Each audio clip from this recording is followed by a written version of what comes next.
Hello, Stopsley Baptist Church. Greetings from Newcastle, Canada, from Audrey and for me. We're doing well.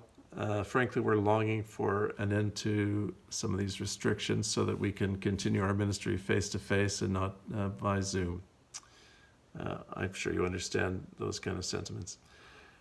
I find myself asking a couple of questions these days. One is, God, what are you doing? And the second one is, God, how should I respond to what you're doing? And I've been reading the Old Testament book of Joel, the prophet Joel, and I think he has some answers for us, or some pointers at least. And interestingly, Joel starts his book by saying, this is an unusual time. He says, fathers tell your sons, and sons tell your sons, and tell those sons to tell their sons, because what's going on in our world is abnormal. And the people of Israel, they had their own sort of global pandemic, as it were, but it was a plague of locusts. Yeah, locusts. Now, I did the research. One swarm of locusts can be up to 1 billion insects, and they can eat in one day what 40,000 people would eat in a year. So that's pretty big stuff. And Joel paints this picture of an eradication of all the kinds of foods Audrey and I became familiar with in Albania. Pomegranates, figs, stuff we saw growing on trees all the time, would pick off the trees and eat. Wiped out. Olive oil, wiped out. Grain, wiped out. Grapes, wiped out.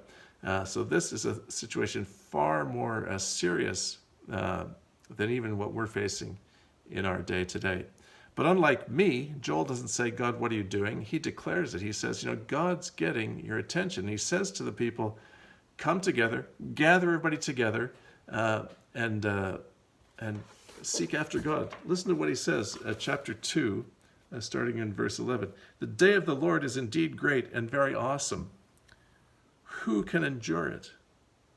Yet even now declares the Lord, return to me with all your heart, with fasting and weeping and mourning, and rend your heart and not your garments. Now return to the Lord your God, for he is gracious and compassionate, slow to anger, abounding in loving kindness, and relenting in evil.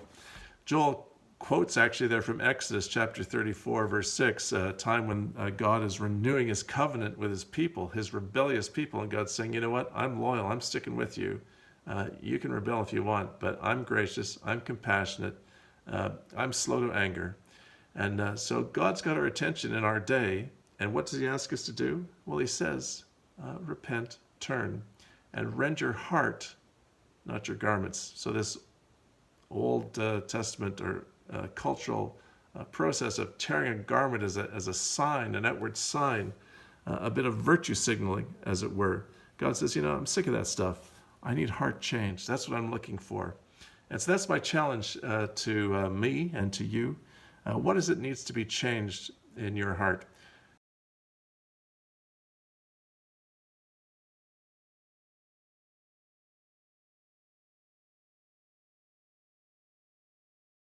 Our little church here in Canada opens on Sunday. We're allowed to for the first time in months. And there's a big blitz to tidy the place up.